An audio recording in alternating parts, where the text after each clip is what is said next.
একদিন এক বানর খুব ক্ষুধার্ত হল। সে নিচ থেকে একটা কলার গাছের দিকে তাকাল। গাছের ওপরে অনেক পাকা কলা ঝুলছে।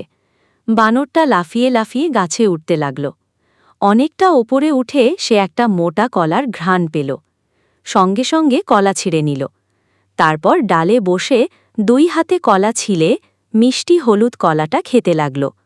আনন্দে বানরটা বলল, আহা, মিষ্টি কলার মতো খাবার দুনিয়ায় আর কিছু নেই। ভিডিওটি ভালো লাগলে একটি লাইক করবেন, আর এরকম মজার মজার ভিডিও পেতে চ্যানেলটি সাবস্ক্রাইব করে পাশের বেল বাটনটি অল দিয়ে রাখুন, যাতে সবার আগে নতুন নতুন ভিডিও আপনার কাছে পৌঁছে।